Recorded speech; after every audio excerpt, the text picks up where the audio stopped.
सभी साथियों को नमस्कार। अब हम लोग इस यौगिक कवच की चौथी कक्षा में प्रवेश कर।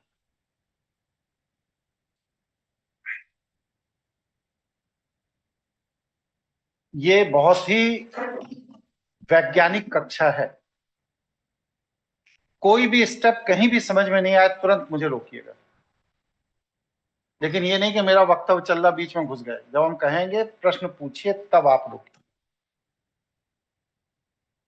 क्योंकि अगर कोई भी कंफ्यूजन किसी भी तरह का बाकी रह गया तो आप यौगिक कवच के पूरे स्वरूप को नहीं समझ पाए। अब मैं इसके वैज्ञानिक स्वरूप पर बात कर। हमारी जीवनी ऊर्जा का संग्रह केंद्र हमारा मेरुदंड है।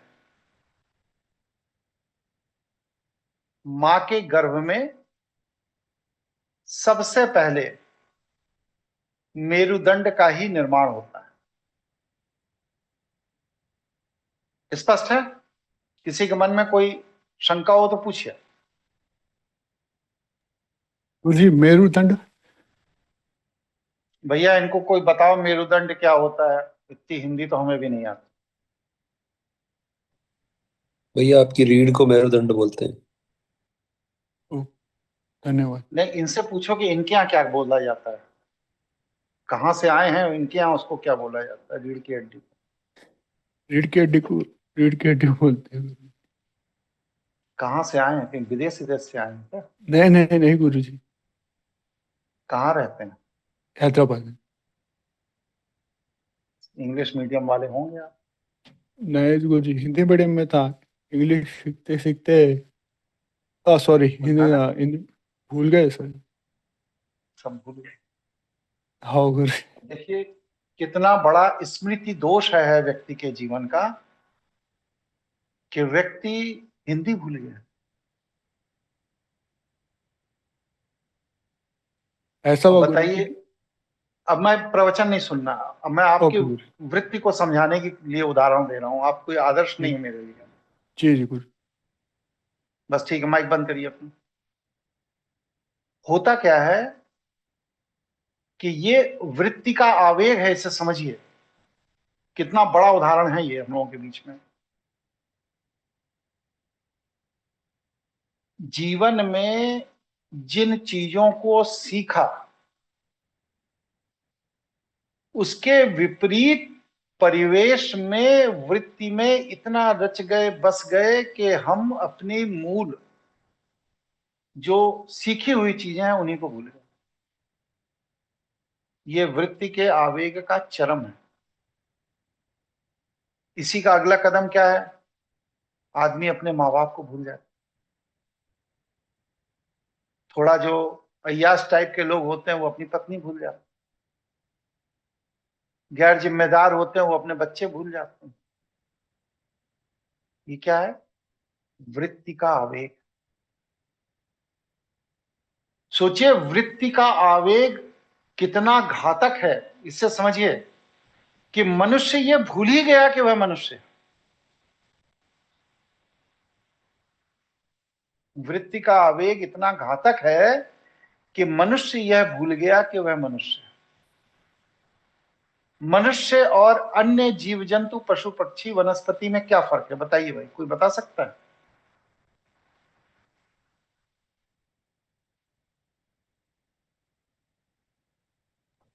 उसने समझने की शक्ति गुरु जी। मनुष्य को सृष्टि के संचालन के लिए ईश्वर ने अपनी प्रतिनिधि ऊर्जा देकर भेजी, जिससे कि वह अन्य जीव जंतु पशु पक्षी वनस्पति को पोषण कर सके। इसीलिए उसके बाद अतिरिक्त बुद्धि दी। मनुष्य ने आकर यहां क्या किया? एक विशेष वृत्ति के आवेग को स्वीकार किया। परिणाम क्या हुआ कि जिसके पोषण का दायित्व ईश्वर ने उसे दिया था उसी का विनाश शुरू कर दिया। जानवर मार के खाने लगा, पेड़ को काटने लगा, पशु पक्षियों को कैद करने लगा, उनके प्रजनन क्रम को बदल दिया, वातावरण को बदल दिया, जलवायु को बदल दिया। क्यों बदल दिया? बस सिर्फ वृत्ति के आवेग। तो ये जो हमारा वृत्ति का आवेग है, यही हमारे सर्वनाश का कारण है और कुछ नहीं। बस सिर्फ वृत्ति के आवेग के प्रभाव को जिस दिन आप समझ जाओगे, उसी दिन आप वृत्ति के आवेग से मुक्त हो जाओगे। लोग कहते हैं फला की शराब छुड़ा दीजिए। शराब के प्रभाव को जब तक व्यक्ति नहीं समझेगा, तब तक शराब नहीं छोड़ सकता। इसी तरह वृत्ति के आवेग के प्रभाव को जब तक आप नहीं समझेंगे, तब तक आप वृत्ति के आवेग को नहीं छोड़ पाएंगे। ठीक है, चलिए हम लोग अपने विषय पर आए। हमारी जीवनी ऊर्जा का जो केंद्र है, संग्रह केंद्र, जीवनी ऊर्जा। लोग कहते हैं ना कि आत्मा शरीर में कहां वास करती? आत्मा वास करती है जीवनी ऊर्जा के साथ। और जीवनी ऊर्जा का जो संग्रह केंद्र है, वो हमारा मेरुदंड है, मतलब रीढ़ की हड्डी है। इसीलिए इस पिंड का निर्माण जो होता है, उसमें सबसे पहले सबसे इंपॉर्टेंट चीज मां के गर्भ में निर्मित होती है, वह है मेरुदंड, रीढ़ की हड्डी। रीढ़ की हड्डी के निर्मित होने के बाद ही पिंड का निर्माण होता है। अगर रीढ़ की हड्डी निर्मित नहीं होगी मां के गर्भ में, तो उस बच्चे का पिंड का निर्माण नहीं हो सकता। शरीर के बाकी जितने भी अंग हैं, फेफड़ा है, हृदय है, अतड़ी पचौनी है, लीवर है, पैंक्रियाज है, मस्तिष्क है, जो भी कुछ है, यह सब रीढ़ की हड्डी के निर्मित होने के बाद उसी रीढ़ की हड्डी से निकली हुई तरंगों से निर्मित होते हैं। अगर रीढ़ की हड्डी के अंदर से निकलने वाली तरंगें दूषित हैं, तो दूषित पिंड का निर्माण होगा। और अगर रीढ़ की हड्डी के अंदर से निकलने वाली तरंगें ईश्वरीय ऊर्जा से ओतप्रोत है, तो महापुरुष का निर्माण होगा। इसीलिए हर व्यक्ति का एक अपना लिविंग स्टैंडर्ड है। जो एकदम लोअर क्लास है, वो कहां रहेगा? झोपड़पट्टी में रहेगा। जो थोड़ा भी खाता पीता है, वो क्या है? चौल में रहेगा, सिंगल रूम सेट जिसे कहते हैं। जो उससे विकसित है, वो 2 रूम फ्लैट में रहेगा। जो और विकसित है, वो 5 रूम फ्लैट में रहेगा। जो और ज्यादा विकसित है, वो महल में रहेगा, कोठी में रहेगा। मनुष्य इसी तरह अपने रहने का स्थान चुनता है कि नहीं? बताइए भाई, ऐसे ही चुनता है? जी गुरु जी। चुनता है। अब मां के गर्भ में जब पिंड का निर्माण हो रहा है, 45वें हफ्ते से 54वें हफ्ते के बीच में, 45वें दिन से 54वें दिन के बीच में, तो वह निर्मित पिंड अगर चौल है, तो चौल स्टैंडर्ड का आदमी आके उसमें रहना शुरू कर देगा, मतलब आत्मा का प्रवेश हो जाएगा। अगर वह झोपड़पट्टी वाला स्टैंडर्ड है, 45 दिन से 54वें दिन के बीच में, तो उसमें झोपड़पट्टी वाली ऊर्जा आके निवास करने लगी। अगर वह महल वाला है, तो उसमें दिव्य ऊर्जा आकर निवास करेगी, क्योंकि वह अपने स्टैंडर्ड के हिसाब से पिंड गर्भ का ढूंढ रही है। इसीलिए जब भी स्त्री गर्भवती हो, जब भी, तो हमारे यहां सनातन संस्कृति में उस स्त्री को सबसे ज्यादा सम्मान और रिस्पेक्ट दिया जाता है। क्यों दिया जाता है? जिससे उसके गर्भ के अंदर जो निर्माण हो रहा है, वह एक विकसित पिंड का निर्माण हो। और जब विकसित पिंड का निर्माण होता है, तो क्या होता है? उसके अंदर दिव्य ऊर्जा का प्रवेश होता है। और अगर विकसित पिंड का निर्माण नहीं होगा तो ऊपर से तो आपको सबके दो हाथ पांव आंख नाक कान मुंह सब दिखाई देगा, लेकिन उसके अंदर जो आत्मा है वह अपने लिविंग स्टैंडर्ड के हिसाब से उस पिंड में प्रवेश करती है। इसीलिए बच्चे की हरकतों को देखकर यह पता लग जाता है कि यह बच्चा जब मां के गर्भ में था तो मां की क्या क्या हरकत रही होगी।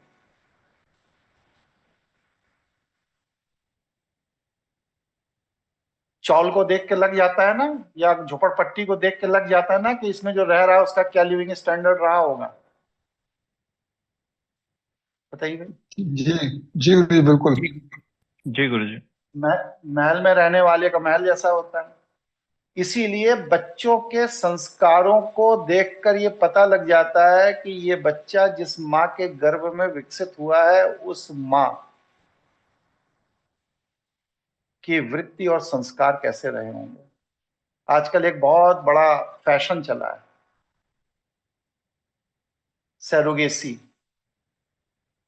किराए की कोख लेकर बच्चे पैदा करना, क्योंकि भाई औरतों का अहंकार है।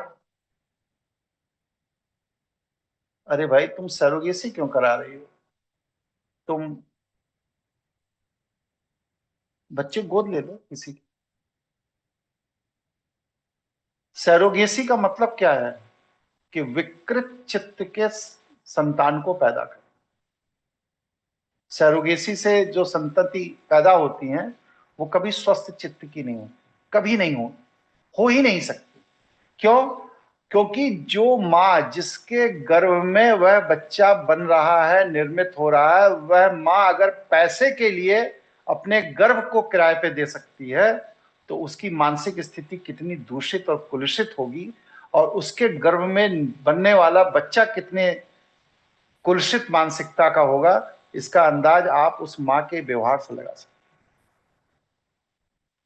क्या उस तरह के दूषित और कुलुषित गर्भ की मालकिन कभी स्वस्थ चित्त के महापुरुष को जन्म दे सकती है?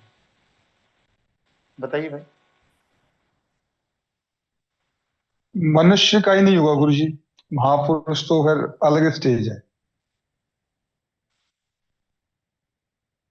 तो ये मतलब ये सब बहुत सी चीजें हैं, आप लोग इस पर चिंतन करेंगे तो चीजें निकल के आएंगी। बहरहाल हम लोग अपने विषय पर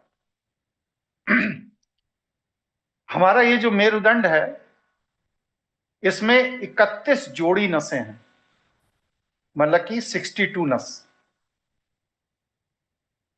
जो सुषुम्ना से जुड़ी हो। सुषुम्ना नाड़ी जो रीढ़ की हड्डी के मध्य में चल रही है उससे ये नसें जुड़ी होती हैं, लेकिन इनका मुख नहीं खुला होता है। तो क्या है कि ये जो 31 जोड़ी 62 नसें हैं ये सुषुम्ना से जुड़ी तो होती हैं लेकिन इनका मुख नहीं खुला होता। फिर क्या होता है, इनको ईश्वर सपोर्ट में दो नाड़ी और देता है, इड़ा और पिंगला, जिनसे ये जुड़ जाती है, क्योंकि वहां जुड़ना आसान है। तो जो शरीर के विभिन्न हिस्सों में ऊर्जा का संचरण होता है यह इड़ा और पिंगला से होता है। और जब हम साधना करते हैं और हम अपनी सुषुम्ना नाड़ी की ऊर्जा को विकसित करते हैं तो वह इन नसों को भेद कर अपनी ऊर्जा का प्रवाह इन नसों में करना शुरू कर देगा। लेकिन जब तक हम साधना नहीं करते हैं तब तक हमारी सुषुम्ना नाड़ी से ये जुड़ी रहती है, लेकिन सुषुम्ना नाड़ी सुषुप्त होती है, इसलिए यह नाड़ियां इड़ा और पिंगला से ऊर्जा लेकर के अपना पोषण करती है। कहते नहीं, जन्म जात प्रतिभावान, एक्स्ट्रा ऑर्डिनरी, जैसे गौतम बुद्ध, महावीर, जैन, ये आपके आदिगुरु शंकराचार्य। अभी एक सज्जन को मैंने देखा, उन्होंने 34 अलग अलग तरह की डिग्रियां ले रखी हैं अभी बनारस का एक बच्चा है, उसने वेद पर कमांड किया।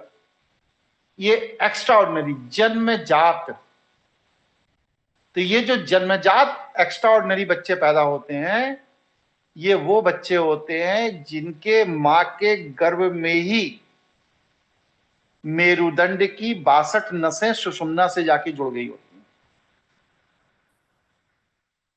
लेकिन अगर 62 नसें सुषुम्ना से नहीं जुड़ी हैं तो हतोत्साहित होने की जरूरत नहीं है, आप इसे साधना की ऊर्जा से जोड़ भी सकते हैं। ये विकल्प ईश्वर ने आपको दिया है, लेकिन हम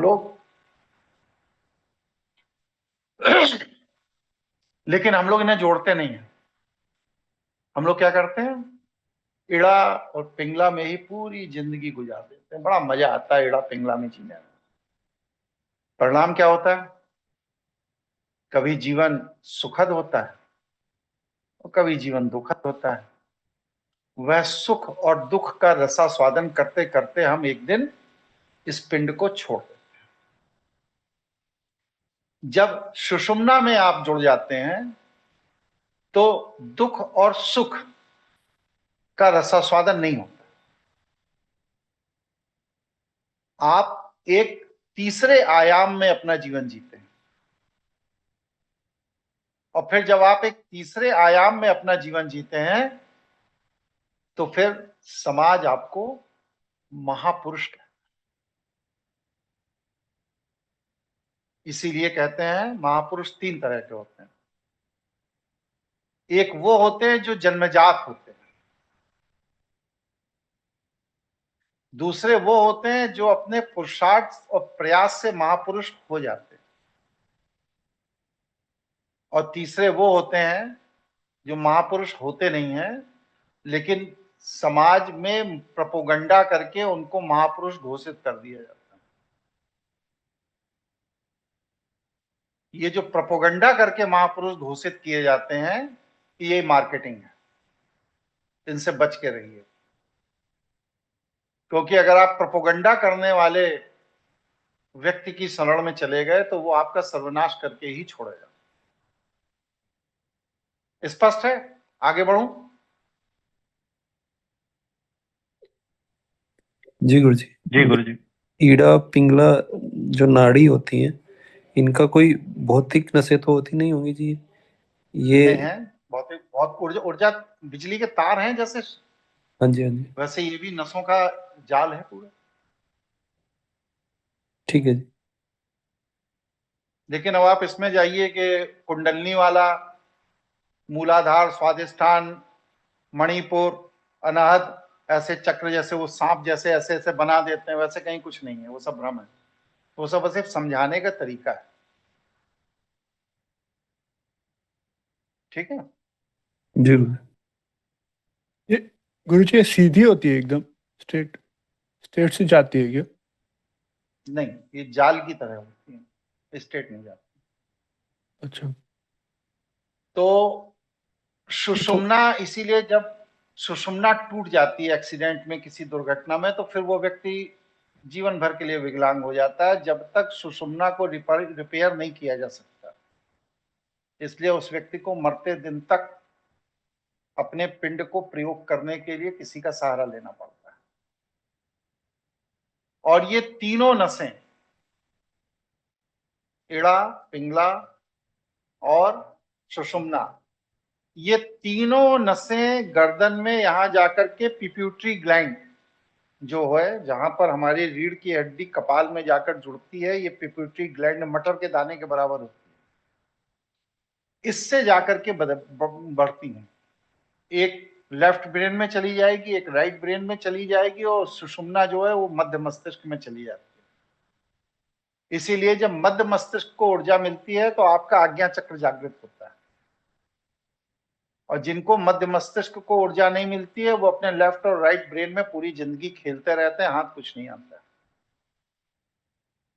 अब क्या है कि ये जो नसें हैं, इन नसों में 8 नसें ऐसी हैं जो हमारे गर्दन में है। थोड़ा एनाटॉमी समझ लीजिए। 12 नसें ऐसी हैं जो हमारे वक्ष स्थल पे हैं। 8 जोड़ी नसें, 8 नसें नहीं, 8 जोड़ी माने 16 नस यहाँ पे हैं। 12 दूनी 24 नस हमारे वक्ष स्थल पे हैं। 5 जोड़ी 10 नसें जो हैं ये हमारे कमर प्रदेश में है, और उससे 5 जोड़ी मतलब कि 10 नसें और जाते हैं त्रिक, मतलब जंघा और इसके नीचे के हिस्से में है, और एक अनुत्रिक नस होती है जो पूरी की पूरी बॉडी के अंदर ऊर्जा के संश्लेषण को बनाए रखती है। एक जोड़ी है। इसीलिए पैर में मच्छर काटता है तो ये अनुत्रिक नस इंस्ट्रक्शन देती है, फट से हाथ से उस मच्छर को मार दे। जिनकी अनुत्रिक नस खराब हो जाती है, उनके शरीर के किसी भी अंग में अगर कोई क्षति हो रही है तो शरीर का दूसरा हिस्सा उसकी रक्षा नहीं करता। एनेस्थीसिया में क्या होता है, इसी अनुत्रिक नस के अंदर ऐसा केमिकल डाल दिया जाता है कि ये कुछ देर के लिए निष्क्रिय हो जाती है, और उस बीच में आपका ऑपरेशन कर दिया जाता है। इस तरह ये 62 नसें हमारे शरीर को संचालित करती हैं। यहां तक समझ में आ गया? नहीं समझ में आया हो तो फिर समझ लीजिए, क्योंकि अब मैं और गंभीर उसमें जा रहा हूं।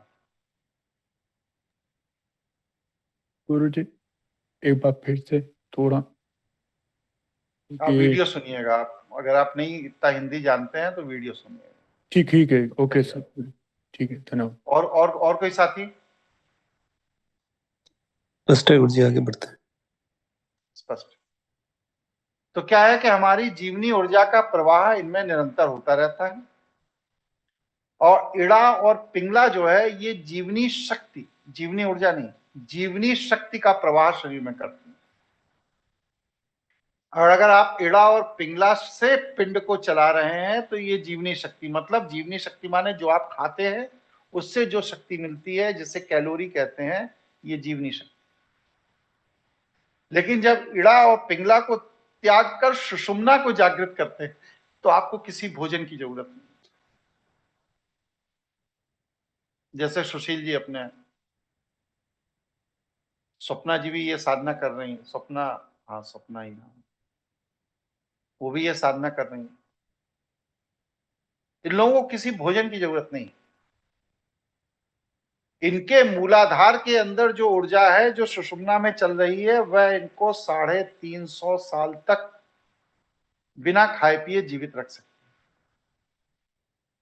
जैसे देवराहा बाबा जी थे, 450 साल जीवित, इस तरह जीवित रख सकते। तो हमें क्या करना है, हमें इड़ा और पिंगला से अपनी नसों की ऊर्जा को स्विच कर देना है सुषुम्ना पर। जब आप इड़ा और पिंगला से अपनी ऊर्जा को साधना के द्वारा सुषुम्ना पर स्विच कर देते हैं तो आप ईश्वर के कार्य को करने के योग्य हो जाते हैं। और जब तक आप इड़ा और पिंगला के द्वारा जीवनी शक्ति से इस पिंड का पोषण करते हैं तब तक आप माया के अधीन होते हैं, माया आपका योग करती, सारे कैलकुलेशन माया करे। और जब आप इड़ा और पिंगला को त्याग करके सुषुम्ना से इन नसों को ऊर्जा दे देते हैं तब माया आपका त्याग कर देती है, तब आप ईश्वरीय ऊर्जा से चल रहे हैं। इसी को क्या कहा गया है, योग। योग कोई व्यायाम नहीं है रामदेव जी वाला कि हाथ ऐसे कर लो, पैर ऐसे कर लो, ऐसे नाक दबा लो, ऐसे नाक दबा लो, यहाँ कान में उंगली डाल लो, गले में उंगली डाल लो। ये सब बेवकूफ बनाता है, योग नहीं है, ये शारीरिक व्यायाम है। योग का तात्पर्य बस सिर्फ इतना ही है कि अपने 62 नसों को इड़ा और पिंगला से स्विच करके सुषुम्ना से जोड़ देना, योग कर देना। आप जब सुषुम्ना से जोड़ देते हो, योग कर देते हो, ये योगा है। ये एक फिक्स प्रक्रिया है, शारीरिक से ज्यादा ये मानसिक प्रक्रिया है। जब तक आप अपने इड़ा और पिंगला के कमांड में रहते हैं, मतलब मस्तिष्क के लेफ्ट और राइट ब्रेन के कमांड में रहते हैं, तब तक आप कभी भी अपने को जीवनी शक्ति से जीवनी ऊर्जा पर शिफ्ट नहीं कर पाएंगे। और जब आप इड़ा पिंगला को स्विच कर जाते हैं,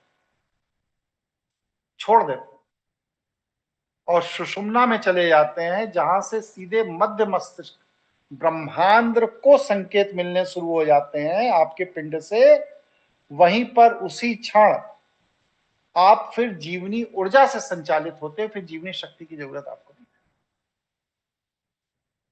तो हमें सबसे पहले क्या करना है कि हमें जीवनी शक्ति से जीवनी ऊर्जा पर शिफ्ट करना है। इड़ा और पिंगला से शिफ्ट होकर हमें अपनी नस नाड़ियों को सुषुम्ना से जोड़ना है। यह परम योग है। यहां तक स्पष्ट हुआ? किसी के मन में कोई प्रश्न हो, जिज्ञासा हो, पूछिए। ब्रह्मांड और आज्ञा चक्र दोनों एक ही हैं या अलग अलग हैं? अलग अलग। चलिए, तो सुषुम्ना में जो स्थिर हो जाता है उसी को कहते हैं समाधिस्थ हो जाएगा। समाधिस्थ होने का तात्पर्य कभी ये नहीं है कि एक स्थान पर बैठने वाला व्यक्ति ही समाधिस्थ होता है, ना, नहीं, गलत। समाधिस्थ व्यक्ति से तात्पर्य बस सिर्फ इतना ही है कि वह व्यक्ति जिसने इड़ा और पिंगला को त्याग कर अपनी नस नाड़ियों को ऊर्जा के लिए सुषुम्ना से जोड़ दिया, वह समाधिस्थ।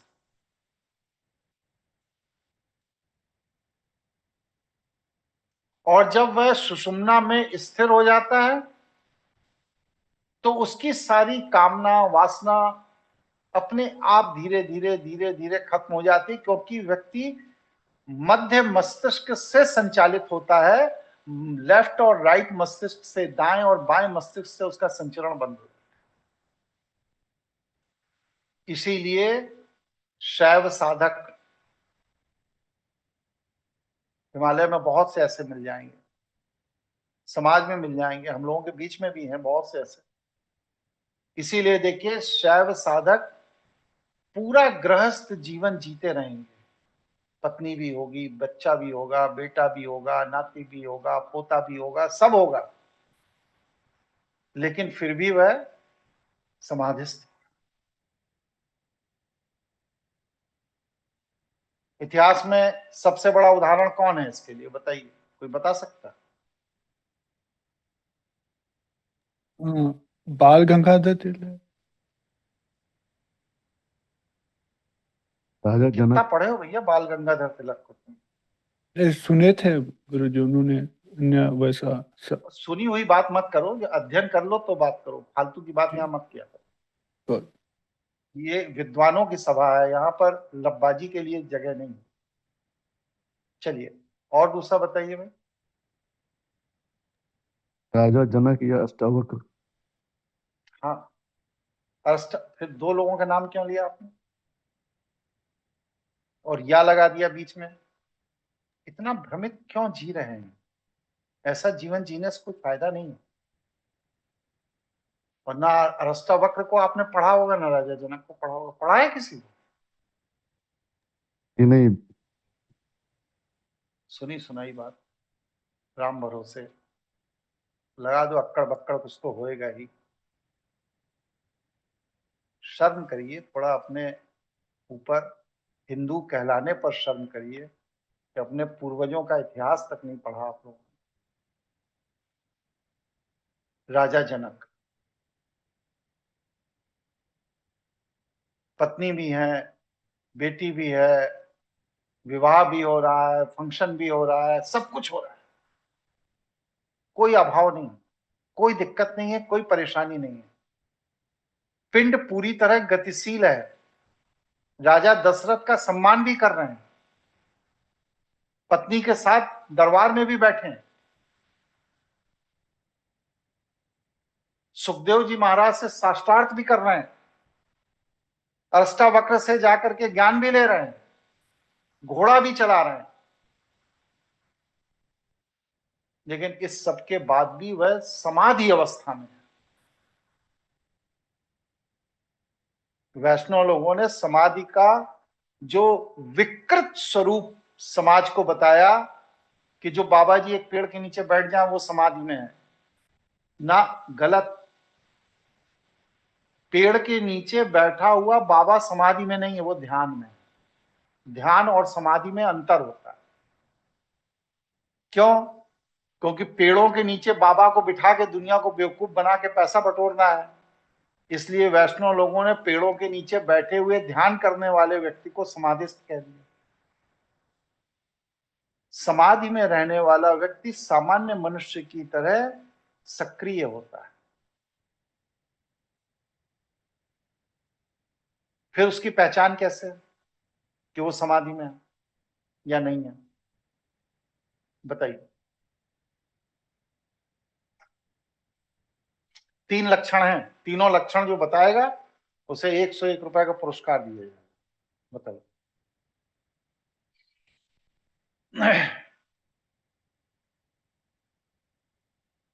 नहीं है, ये नहीं मालूम। चलिए, सबसे पहले समाधिस्थ व्यक्ति का लक्षण यह होता है कि वह स्व कल्याण के लिए कोई कार्य नहीं करता, उसका हर कार्य लोक कल्याण के लिए हो। जैसे आदिगुरु शंकराचार्य हैं, हर कार्य लोक कल्याण के लिए। गुरु नानक जी महाराज, हर कार्य लोक कल्याण के लिए। कबीरदास, हर कार्य लोक कल्याण के लिए। रैदास, हर कार्य लोक कल्याण के लिए। हम क्या ऐसा कर दें, क्या ऐसा बोल दें, क्या ऐसा बतला दें कि किसी दूसरे का कल्याण हो जाए। पहला लक्षण। दूसरा लक्षण, ऐसे व्यक्ति में संग्रह की वृत्ति नहीं होती, क्योंकि वो माया क्षेत्र से बाहर है। अगर उसको 10 लाख रुपए आपने दिया और उसका निर्वाह 10,000 रुपए में हो गया, तो 9,90,000 रुपए वह उसी समाज को लौटा देगा जिस समाज से उसे मिला है। संग्रह की वृत्ति नहीं। देवराहा बाबा जी को लोग जाकर के जो फल और कपड़े भेंट करते थे, वो उसी समय उसी मंच से उन फलों को फेंक देते थे, लोग ले जाते थे, कपड़ों को फेंक देते थे, लोग ले जाते थे प्रसाद के रूप में। वो कुछ भी संग्रहित नहीं करते। ये समाधिस्थ व्यक्ति का लक्षण, लोक कल्याण और समाधि। और तीसरा क्या है कि वह भविष्य दृष्टा हो जाता है। समाधि वाला वो जान जाता है कब क्या होने वाला है और उसके लिए समाज को चैतन्य बनाता है। जाग जाओ, ये होने जा रहा है, अब सोना इतना होने जा रहा है, चांदी इतना होने जा रहा है, व्यक्ति इतना होने जा रहा है, वगैरह वगैरह वगैरह। समाज को जगाता रहता है। ये 3 लक्षण अगर किसी भी व्यक्ति के अंदर दिखाई दें तो ये मान लीजिए कि वह व्यक्ति सामान्य मनुष्य होते हुए भी समाधिस्थ। लोक कल्याण का भाव हो, संग्रह करने की वृत्ति ना हो और दूसरों को जगाने की इच्छा हो, तो वह व्यक्ति समाधि में। वह खाएगा, पिएगा, कुर्ता बदलेगा, पैजामा बदलेगा, गाली गलौज भी करेगा, मारपीट भी कर लेगा, लड़ाई झगड़ा भी कर लेगा, सब करेगा, लेकिन ये 3 भाव उसके साथ निरंतर रहेंगे। स्पष्ट है? आगे बढ़े। इसीलिए देखिए, दुर्वासा ऋषि इतने क्रोधी होने के बाद भी उनको दुर्वासा ऋषि कहा गया। वरना क्रोधी आदमी को तो वैसे किनारे कर देता समाज, लेकिन उनको नहीं कर पाए, क्योंकि वह समाधि की ऊर्जा से, सुषुम्ना नाड़ी की ऊर्जा से संचालित। गौतम ऋषि अपनी पत्नी को पत्थर बना दिया, परशुराम जी अपनी मां का ही गर्दन काट दिया। तो ये क्या है? यह संसार जो उन्हें समझ रहा है वैसा है ही नहीं अंदर से। अंदर से वो एकदम अलग है, सुषुम्ना से संचालित है, ब्रह्मांड से संचालित है, देव कृपाओं से संचालित है, एकदम अलग है। आप उनके जीने की शैली को अपनी बुद्धि से अंकलन कर ही नहीं सकते। पंडित श्रीराम शर्मा आचार्य को देखिए, इतना सरल, इतना सामान्य कुर्ता पैजामा पहने हुए चारपाई पे बैठे हैं, तखत पे बैठे हैं, किसी के यहाँ है, बाहर बैठ गए, अपना गिलास खुद ही धो रहे हैं, अपनी प्लेट खुद धो के रख दे रहे हैं। ज्ञान परम, ये समाधिस्थ व्यक्ति के लक्षण। इसलिए शैव जीवन शैली के अनुसार समाधि का तात्पर्य पेड़ के नीचे बैठना नहीं है, गुफा में बैठना नहीं है, वो ध्यानस्थ व्यक्ति का लक्षण है। शैव जीवन शैली के अनुसार साधक जो समाधिस्थ है वह गतिशील रहता है, बैठता नहीं। यहां तक मैंने अपनी बात रखी, किसी को कुछ पूछना समझना हो तो पूछ समझ लीजिए, फिर हम अपनी बात करेंगे।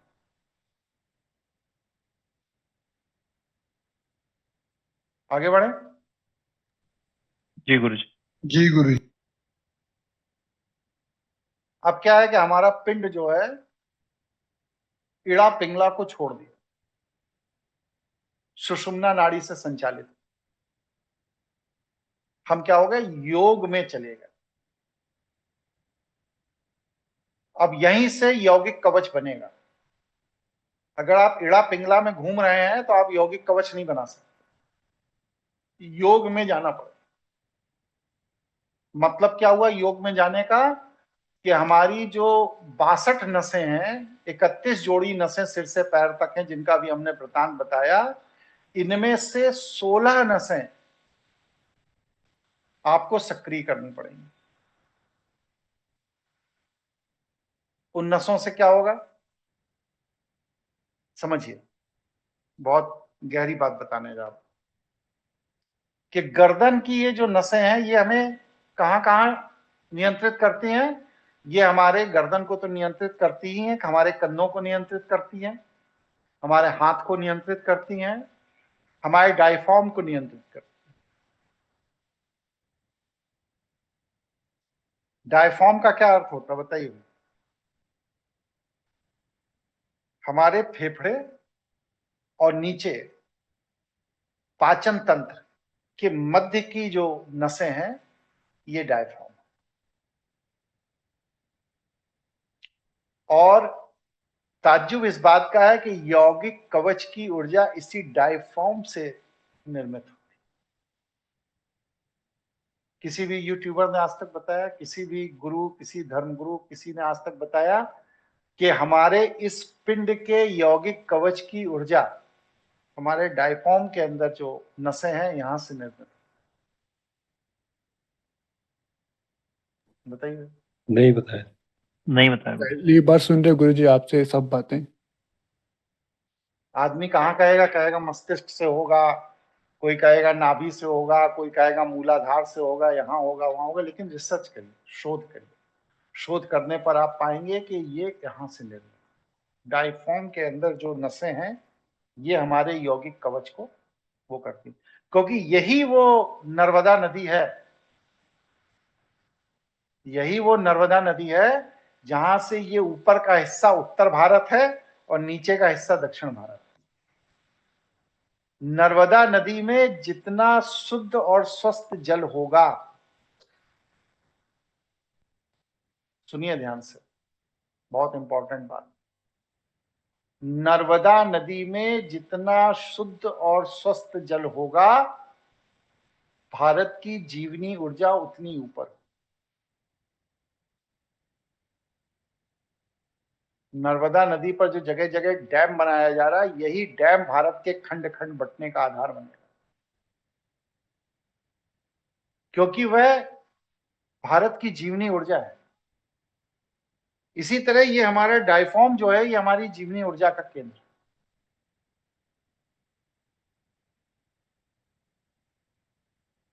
इस डायफॉर्म के अंदर जो नस नाड़ियां हैं, ये हमारे उत्तर और दक्षिण पिंड के दोनों हिस्सों को एक साथ कवच प्रदान करती है। ठीक है, तो मतलब क्या है कि फेफड़े और पेट के मध्य का जो क्षेत्र है, फेफड़े और पेट के मध्य का जो क्षेत्र है, वो क्षेत्र ही यौगिक कवच का आधार है। और ये जो क्षेत्र है, ये हमारे मुख्य मांसपेशियां हैं, यौगिक मांसपेशियां हैं। हर तांत्रिक का डायफॉर्म बहुत तगड़ा होता है,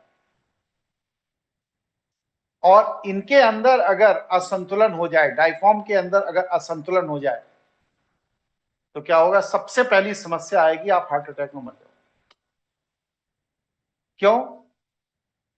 क्योंकि यहां से नीचे का जो क्षेत्र है, ये जब भी गैस बनाएगा, और गैस अगर नीचे से रिलीज नहीं हुई, पादा नहीं आपने, तो वो गैस ऊपर की तरफ चढ़ेगी, और जब वो ऊपर की तरफ चढ़ेगी और आपका डायफॉर्म उसको यहां रोकने में अक्षम हो जाएगा, तो इस डायफॉर्म में एक हार्निया क्रिएट होता है इस जगह पर। और वो जब हार्निया क्रिएट होगा, तो उस हार्निया से आपके हृदय पर इतना तेज प्रेशर पड़ेगा कि उस प्रेशर के प्रभाव से आप जीवन छोड़ दें। तो ये जो डायफॉर्म है, ये जो ऊर्जा है, ये आपका यौगिक कवच है। इसको कैसे बचाना है? इसको बचाने का तरीका क्या है कि नाभि यहां इसके नीचे, फेफड़े के नीचे, वायु का स्थान ऊपर है, वायु का स्थान फेफड़े से नीचे नहीं है। अगर फेफड़े के नीचे से वायु बन रही है, तो वह डकार में निकलनी चाहिए, ऊपर से निकलनी चाहिए। और इमरजेंसी के लिए नीचे एक छेद भगवान ने बना दिया कि भाई चलो जीवन रक्षा के लिए नीचे से निकल जाए। लेकिन अगर वह गैस ऊपर से भी नहीं निकल रही है और नीचे से भी नहीं निकल रही है, तो वही गैस आपके मृत्यु का कारक बनी।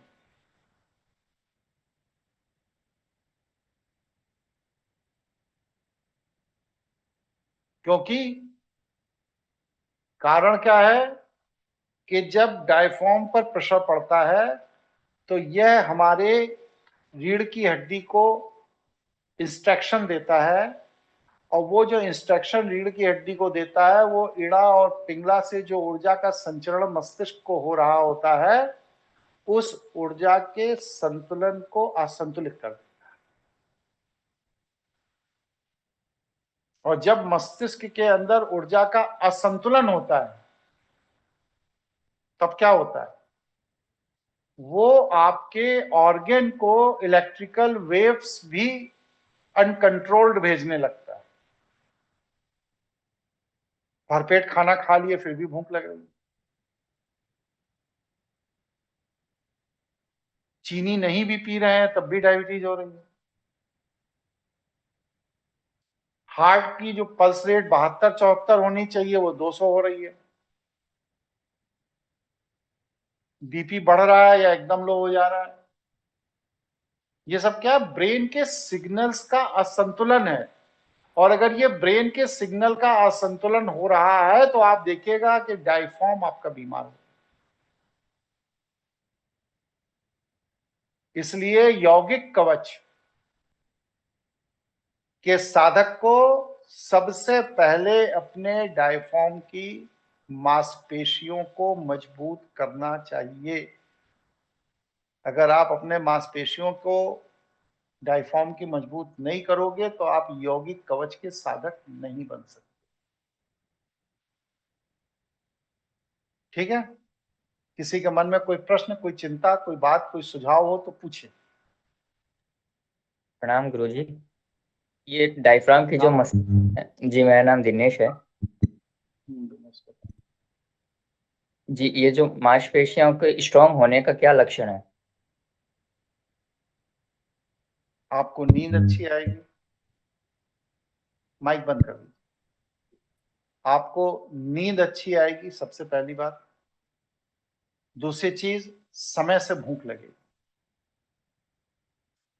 अगर नींद सही नहीं आ रही है और समय से भूख नहीं लग रही है तो इसका मतलब यह है कि आपका डायफ्राम बीमार होना शुरू।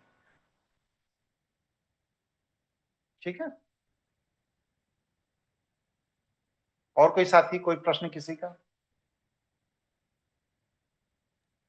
गुरुजी आपने कहा कि ये नॉर्थ, ये ऊपर का भाग नॉर्थ इंडिया और नीचे का भाग साउथ इंडिया है, तो ये सिर्फ भारत के लोगों में होता है, हो सकता है, या फिर विदेश के लोगों में भी? ये समझाने के लिए एक उदाहरण से समझा रहा अच्छा, हूं।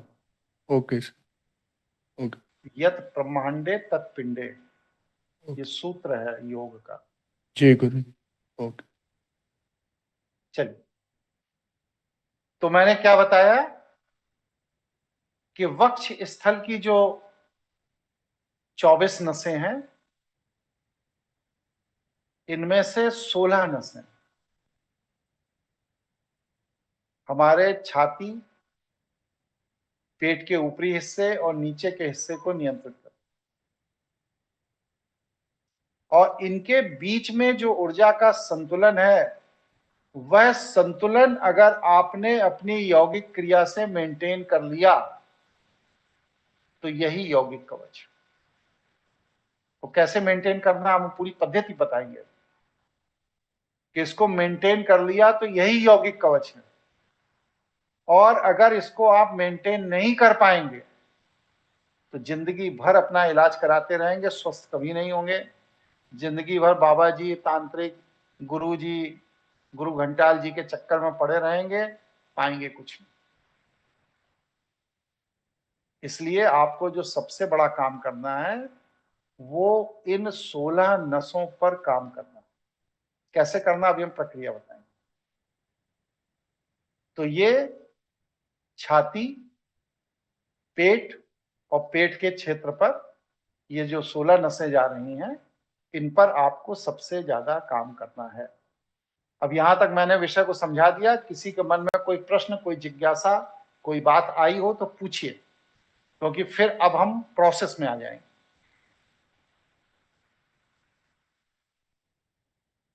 जो समझाया वो अद्भुत है या नहीं, पहले तो ये बताइए भाई। अद्भुत है गुरुजी। ठीक है, चलिए अब ये बताइए कि जो समझाया वो सब समझ में आ गया? किसी को नहीं समझ में आया तो अभी समझ लीजिए, क्योंकि हम प्रक्रिया बताएंगे फिर वो कहेंगे वो कैसे, तो फिर हम बस वहीं उसको भगा देंगे। जितना समझाया इतना पूरी तरह जिसको समझ में आ गया है वो बताएं कि हमें समझ में आ गया। जिसे नहीं आया पूछिए, अभी पूछिए।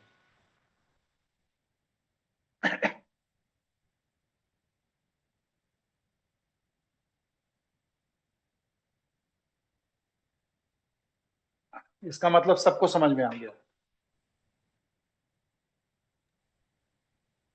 जी जय स्पष्ट है गुरु जी, गुरु। चिंतन।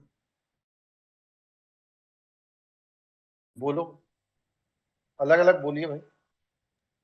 गुरु जी, इस पे चिंतन करना पड़ेगा। 60-70% तो क्लियर है, और जो कॉन्सेप्ट है उसको पूरा समझने के लिए दोबारा एक बार चिंतन करना पड़ेगा, स्वचिंतन। तो प्रोसेस वाला पार्ट मतलब कि अभी ना बताया जाए, स्वचिंतन कर लीजिए तब बताया जाए। जी गुरुजी, आज के लिए तो ये काफी हो गया है शायद। आप जी गुरुजी, थोड़ा टाइम दिया जाए स्वचिंतन के लिए। चलिए, तो टाइम देने के लिए मैं एकदम तैयार बैठा हूं। अब आप हमें ये बताइए कि अगले सैटरडे संडे मैं यहाँ नहीं हूं, मतलब लखनऊ में नहीं, बाहर जा रहा हूं। अब मुझे ये बताइए कि बाहर जा करके लौट के आके 15 दिन बाद क्लास रखा जाए, या आप लोग समय दे करके प्रोसेस में आपको बता दूं, आप लोग वो प्रोसेस का अभ्यास करते रहे, जिससे हम हफ्ते 10 दिन बाद जब लौटे तो आप लोग उतना अभ्यास करके स्वयं को रेडी कर लें। और अगर ऐसा कोई समय रखना है, जब हम बोला करें तो बीच में मत बोला करो, भगा देंगे। और अगर ऐसा कोई समय रखना है तो वो कब रखना है, ये आप लोग हमें बताइए। गुरुजी 15 तारीख की छुट्टी है, तो 15 तारीख को किया जा सकता है। 15 की मकर संक्रांति की छुट्टी, ठीक ठीक। बताइए भाई, और लोग अपनी सहमति दीजिए। जी गुरुजी, सहमत है। सहमत है गुरुजी। सहमत है गुरुजी। 15 को रखा जाए। चलिए, तो अब क्लास 15 को होगी, उस दिन भी 2 क्लास होगी। 2 क्लास में पूरा कंसेप्ट बता देंगे, प्रोसेस बता देंगे। फिर जब मैं लौट के आऊंगा तब फिर आप लोग तब तक उस अभ्यास को करिएगा, तो आप लोगों को भी पता चलेगा कि हम कहाँ खड़े हैं। आज के प्रवचन के बाद महसूस हो रहा है ना कि हम कहाँ खड़े हैं। जिन चीजों को हम योग समझते हैं, चीजें समझते हैं, साधना समझते हैं, समाधि समझते हैं, वो सब बस सिर्फ धोखा ही समझाया गया है आज तक। ये समझ में आ रहा है, नहीं आ रहा है? बिल्कुल गुरुजी। जी गुरुजी। गुरुजी। जी गुरुजी। चलिए, तो हम लोग 15 तारीख को मिलेंगे। मेरा एक ही अनुरोध है सभी साथियों से कि जो पेड क्लासेस हैं जिन्हें हम शुरू करने जा रहे हैं, उनमें जिनको अपना नाम जोड़ना है आज ही जोड़ लीजिए, जिससे कि हमारा बैच बने। बैच बनने के बाद कोई कहेगा कि अब हम ज्वाइन करना चाहते हैं, नहीं हो पाएगा। 11,000 रुपए मात्र उसकी फीस है और 2.5 महीने का कोर्स है, और उसमें अर्थ माने धन को आकर्षित करने का पूरा विज्ञान बताया जाएगा। जो साथी जुड़ना चाहते हैं वो जुड़ें, और जिसे जुड़ना है वो आज ही अपना नाम उसमें जोड़ लें, जिससे कि बैच बन जाए। तो इस फ्री क्लास के बाद हम वह पेड क्लास शुरू करें। किसी को कोई जिज्ञासा हो, प्रश्न हो, आपत्ति हो, अपनी बात रखिए। जी, सुशील बोल रहा हूँ। मेरा प्रश्न पंचाक्षर को मंत्र को लेके है, अगर आपकी अनुमति हो तो इसका चलिए। बताइए। गुरुजी, जैसा कि आपने हमें 2 क्रियाएं सिखाई थी, ब्रह्मास्मि क्रिया योग था और एक पंचाक्षर मंत्र की क्रिया योग है। तो पंचाक्षर मंत्र में जो रिएक्शन हो रहे हैं, तो वो अगर उसके इक्विवेलेंट सेम है ब्रह्मास्मि क्रिया योग की, तो नहीं, उसको अलग क्या अलग समझा जाएगा उसको? ना ना, अलग अलग है। शुरुआती दौर में जैसे किसी स्कूल में बच्चा पढ़ता है तो क्या है, हाई स्कूल तक कॉमन पढ़ाई सबकी एक ही होती है। उसी तरह चाहे आप ब्रह्मास्मि के मार्ग से आइए, चाहे पंचाक्षर के मार्ग से आइए, एक स्टेज तक आप कॉमन पढ़ाई कर रहे हैं, अनुभूति कॉमन रहेगी। लेकिन इसके बाद जब आप उस स्टेज को क्रॉस कर जाएंगे तो ब्रह्मास्मि एकदम अलग दिशा है और पंचाक्षर एकदम अलग दिशा है। तो जी गुरु जी, अब इसमें मेरा अगला प्रश्न ये है कि जैसे आपने जब इसका विज्ञान समझाया था तो उसमें एक संख्या बताई थी 1.25 करोड़। मैं ये समझ सकता हूँ कि वो 1.25 करोड़ की संख्या जब यानी व्यक्ति बोल के कर रहा है तो कोई डिफरेंशियल है, या उसके स्व अंतस चेतना में जब वो चल रहा है, जब बैठा है चेतना तब? में देखिए, 1.25 करोड़ का तात्पर्य बस सिर्फ ये है कि आपके अंतस चेतना में वह मंत्र स्वतः चलना चाहिए। और वो क्योंकि हमारी वृत्ति बहुत मजबूत है, इसलिए हमारी अंतस चेतना में वह मंत्र स्वतः चले, इसके लिए हमारा मस्तिष्क उसकी आज्ञा नहीं देता। जिस आज्ञा को प्राप्त करने के लिए आपको ये करना पड़ेगा। अगर अंतस चेतना में मंत्र स्वतः चलने लगेगा तो ये जो आप संख्या बताते हैं ना 540, 230, 108, ये सब संख्या 25,000, 30,000, 50,000 में कन्वर्ट हो जाएगा। क्यों? क्योंकि वो 24 घंटे आपकी अंतस चेतना में चल रहा। अभी तो आप ऊपर से चला रहे हैं माला से या बिना माला के, अंतस चेतना में चल ही नहीं रहा। जिस दिन आप नहा रहे हैं तो अंदर अंदर वो आवाज आ रही है, ओम नमः शिवाय, ओम नमः शिवाय। यात्रा कर रहे हैं तो अंदर अंदर आवाज आ रही है, ओम नमः शिवाय, ओम नमः शिवाय, ओम नमः शिवाय। सब्जी खरीद रहे हैं तो वो आवाज आ रही है, नहा रहे हैं तो वो आवाज आ रही है, लैट्रिन कर रहे हैं तब भी वही आवाज आ रही है, ओम नमः शिवाय, ओम नमः शिवाय। ये अंतस चेतना की आवाज है। जब मस्तिष्क इस स्तर तक इस मंत्र को आत्मसात कर लेता है अपने सबकॉन्शियस ब्रेन में, जैसे आप सांस लेते हैं, कब लेते हैं? नहा रहे हैं तो ले रहे हैं, लैट्रिन कर रहे हैं तो ले रहे हैं, सब्जी खरीद रहे हैं तो ले रहे हैं, कपड़ा पहने हैं तो ले रहे हैं, कपड़ा उतार रहे हैं तो ले रहे हैं। सांस रोकते नहीं, सांस लेते रहते हैं, लेते रहते हैं, लेते रहते हैं, लेते रहते हैं, सुनते रहते हैं, सुनते रहते हैं, सुनते रहते हैं, सुनते रहते हैं, बोलते रहते हैं, बोलते रहते हैं। उसी तरह ये मंत्र जब जब आपके अंतस चेतना में चलने लगेगा तब इसके बाद फिर अगले चरण का अभ्यास करना।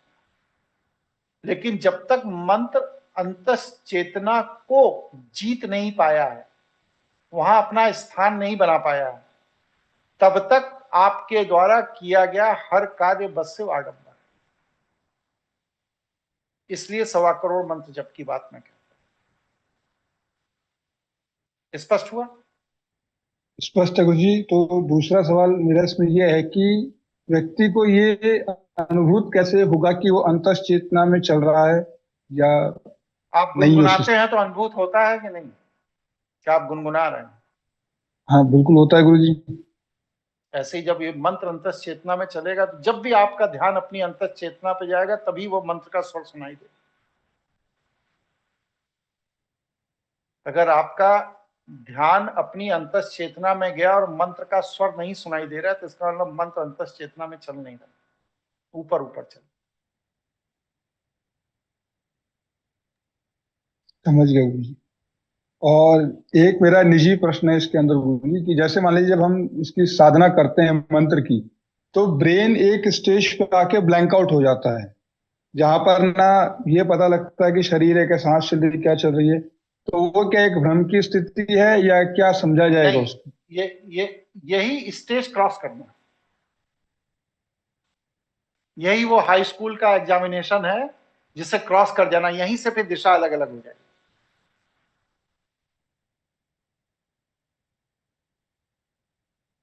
अभी जो ब्लैकआउट हो जा रहा है वह ब्लैकआउट की दिशा को क्रॉस कर जाना है। जब वो ब्लैकआउट मतलब ईश्वर के नियंत्रण में देने के लिए मन मस्तिष्क तैयार हो रहा है, लेकिन ईश्वर को भी दिया नहीं है, इसलिए ब्लैकआउट है। वो ब्लैकआउट जब क्रॉस कर जाएंगे आप, तब क्या होगा? आप ईश्वर की शरण में चले गए। अब ईश्वर के प्रयोग के लिए आप हो गए। अब वहां पर आप ईश्वर को 2 विकल्प देते हैं, एक अपने वृत्ति का विकल्प देते हैं और एक ईश्वर की वृत्ति का विकल्प देते हैं। अगर आप अपनी वृत्ति का विकल्प देते हैं तो ईश्वर आपकी वृत्ति के अनुरूप आपको बनाकर फिर दोबारा माया क्षेत्र में भेज देता है। और अगर आप ईश्वर की वृत्ति के अनुरूप विकल्प दे देते हैं तो ईश्वर आपको अपने रिजर्व कोटे में रख लेता है। फिर जब सृष्टि के संचालन में आवश्यकता महसूस होती है तो वह आपका प्रयोग करता है, जैसे आदिगुरु शंकराचार्य का करता है, विवेकानंद का करता है, गौतम बुद्ध का करता है, महावीर जैन का करता है, स्वामी राम तीर्थ जी का करता है, तुकाराम जी का करता है, चैतन्य महाप्रभु का करता है, मीराबाई का करता है, रैदास का करता है। स्पेशल परिस्थिति के आपको अपने रिजर्व में रखें। और ईश्वर के रिजर्व में आप चले जाइए। इससे बड़ा सौभाग्य और कोई दूसरा हो ही नहीं सकता। ये मनुष्य की परम उपलब्धि। ठीक है सुशील जी? जी जी गुरु जी, स्पष्ट है। और कोई साथी? चलिए, और कोई प्रश्न किसी?